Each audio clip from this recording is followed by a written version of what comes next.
पूरी दुनिया को परेशान करने वाले चीन को अब तगड़ा झटका दे रहा है अमेरिका, जहां उसने उसके ह्यूस्टन के दूतावास में समय पूरा होने पर दरवाजा तोड़कर कुछ ऐसा किया जिसकी वजह से चीन बौखला गया। तो वहीं उसका सबसे अच्छा दोस्त उत्तर कोरिया अब भारत की तरफ आ रहा है, जो चीन के लिए एक बड़ा झटका है। और अब बड़ी खबर यह आ रही है कि 90 वैज्ञानिकों ने चीन का साथ छोड़ दिया, जो चीन के लिए पड़ने वाला है बहुत महंगा। और दूसरी बड़ी खबर, जिनपिंग के हाथों में आदेश देने का अधिकार नहीं है। आइए जानते हैं इन खबरों को विस्तार से। आपको बता दें, ह्यूस्टन दूतावास को लेकर अमेरिका और चीन में तनाव जारी है। जैसे ही डेडलाइन खत्म हुई, अमेरिका ने कुछ ऐसा करा जिसके बाद चीन के मनोबल पर बुरा असर पड़ा है। पहले तो चीन ने आनाकानी करी दूतावास को खाली करने से ही, लेकिन अमेरिका के द्वारा दिया गया डेडलाइन शुक्रवार को 4 बजे समाप्त हो गया, जिसके बाद अमेरिकी एजेंट पहुंच गए दूतावास के सामने। वैसे आपको बता दें, अमेरिका ह्यूस्टन के इस दूतावास को इसलिए बंद कर रहा है कि उसका आरोप था कि चीन अमेरिका की बौद्धिक संपत्ति यानी कि जो भी रिसर्च वर्क है कोरोना से रिलेटेड या कोई भी ऐसा खास जो कि अमेरिका के लिए महत्वपूर्ण है, उसको चोरी करके चीन भेजा करता है। और यह दूतावास ही मुख्य माध्यम है ऐसे जासूसों के ठिकाने का और छिपने का, क्योंकि दूतावास में कार्रवाई तो हो नहीं सकती है, जिसकी वजह से आसानी से ये जासूस जाकर अपने दूतावास में छिप जाते हैं। इतने बड़े आरोप के बाद अमेरिका ने सीधे सीधे उसे बंद करने का आदेश दे दिया ताकि ऐसे जासूसों को पकड़ा जा सके। और चीन ने शुरू में तो यहाँ तक कह दिया कि देखा जाएगा क्या होगा, लेकिन अभी तो हम ऐसे ही काम करेंगे, यानी कि मना कर दिया था दूतावास को खाली करने से। और ये चीज दिखी भी उनकी, इसलिए दिखी क्योंकि जब वहां पर अमेरिकी एजेंट पहुंचे तो उनको दरवाजा खुला नहीं मिला, और उसके पहले दूतावास की छतों पर महत्वपूर्ण कागजें, फाइलें जली हुई मिली। वहां दमकल की जब गाड़ी पहुंची तो दूतावास कर्मियों ने दमकल की गाड़ियों को घुसने नहीं दिया था। लेकिन ये सब कुछ ड्रामा चला था जब तक डेडलाइन खत्म नहीं हुई थी। जैसे ही डेडलाइन खत्म हुई, अमेरिकी एजेंट दरवाजे पर पहुंचे और उन्होंने ताकत लगाकर दरवाजे को तोड़ा, और दरवाजे को तोड़कर वह अंदर घुसे। अंदर घुसने के बाद उन्होंने सबसे पहले उस जासूस को पकड़ा जिसके बारे में यह कहा जा रहा है कि उसके चीनी सेना से बहुत महत्वपूर्ण संबंध रहे हैं। हालांकि जब उनसे पूछा गया था तो उन्होंने ये कहा था कि उनके चीनी सेना से कोई संबंध नहीं है और अमेरिका के महत्वपूर्ण लैब में वह काम करती रही। लेकिन जब छानबीन किया गया तब पता चला कि उन सेना में कई वर्दी धारी फोटो हैं। सेना के साथ इनके बहुत अच्छे गहरे ताल्लुक हैं, यहाँ तक मेडिकल सेंटर में ये काम भी कर चुकी हैं। इन सब के बाद उन जासूस को पकड़ा गया। वैसे कहा जाता है कि यह एक महिला जासूस है। हालांकि अखबारों में कहां से पकड़ा गया यह निर्देशित नहीं किया गया है, लेकिन यही कहा जा रहा है कि शायद इन्हें ह्यूस्टन के ही दूतावास से पकड़ा गया। और उसके साथ साथ कई ऐसे कागजात और फाइल्स निकाले गए हैं जो कि जल गए हैं कुछ, या फिर कुछ बचे हुए हैं। उनको काली काली बोरियों में निकालते हुए देखा गया। अमेरिकी एजेंटों ने बताया कि चीन हमें सोचता है कि ये प्रोफेशनल नहीं है, हम काफी प्रोफेशनल है, हम उन कागजातों को भी बाहर निकाल लाएंगे जिसको इन्होंने जला दिया है। यानी कि पूरी तरीके से शिकंजा कसने की तैयारी में है अमेरिका, और कसना उसने शुरू भी कर दिया है।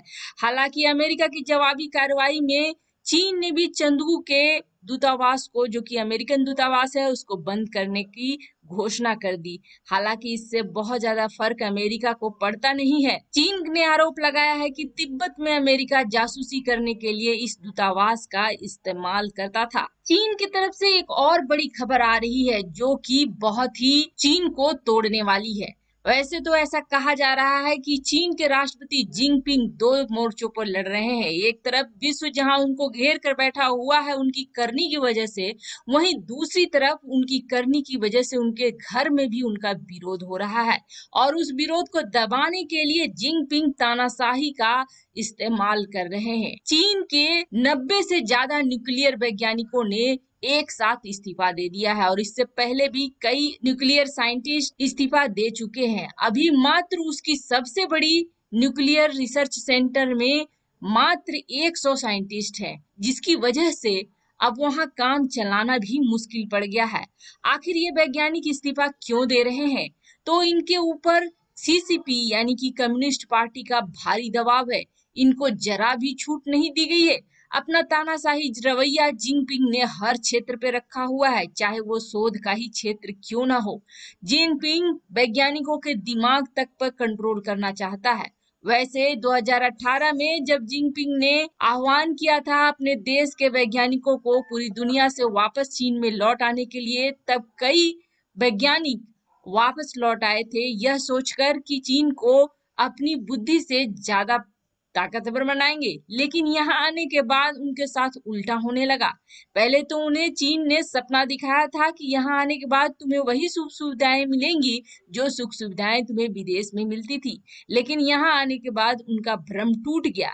यहाँ वैसा कुछ नहीं मिला, ऊपर से तानाशाही और दबाव में काम करने के लिए कहा गया, जो कि इन वैज्ञानिकों के लिए बड़ी समस्या बन गई। धीरे धीरे करके एक एक वैज्ञानिक करते करते कभी कभी तो पूरे ग्रुप में इन्होंने रिजाइन करा और बड़ी संख्या में खाली करते चले गए हैं। और आपको एक बड़ी बात बता दें कि जिनपिंग के पास एटमी ताकतों का इस्तेमाल करने का अधिकार नहीं है और यह अधिकार है पोलित ब्यूरो के पास। और पोलित ब्यूरो इस वक्त जिनपिंग के खिलाफ है, जिनपिंग की नीतियों के खिलाफ है। ऐसा भी कहा जाता है कि इन वैज्ञानिकों को समय पर पैसे भी नहीं मिल रहे थे और शायद यह प्रमाण है चीन की गिरती हुई अर्थव्यवस्था का। वहीं अब तीसरे मोर्चे पर चीन को बड़ा झटका लगा है उत्तर कोरिया की तरफ से। उत्तर कोरिया धीरे धीरे भारत की तरफ झुकता जा रहा है। जैसा कि पिछली वीडियो में हम लोगों ने बताया था, भारत के दिए गए संदेश को उत्तर कोरिया में काफी प्रमुखता से दिखलाया गया था, जो कि साधारणतः उत्तर कोरिया में ऐसा होता नहीं है। तो वहीं अब उत्तर कोरिया के लिए भारत ने $10 लाख की मदद भेजी है और यह मदद विश्व स्वास्थ्य संगठन के कहने पर भेजी है। कोरोना के समय में उत्तर कोरिया को एक और चीज परेशान कर रही है, वह है टीबी का रोग, जिसके लिए उन्हें दवाइयों के रूप में काफी बड़ी मदद चाहिए थी। ऐसे में भारत द्वारा यह मदद की गई है।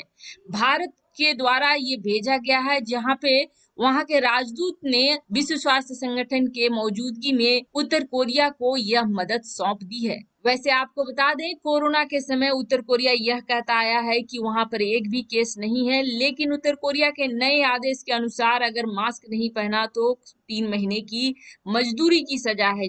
तब से यह प्रश्न उठने लगे हैं कि आखिर अगर उत्तर कोरिया में कोई केस नहीं है तो तानाशाह इस तरह के फरमान क्यों जारी कर रहे हैं, यानी कि कुछ तो है जिसे छिपाया जा रहा है उत्तर कोरिया में।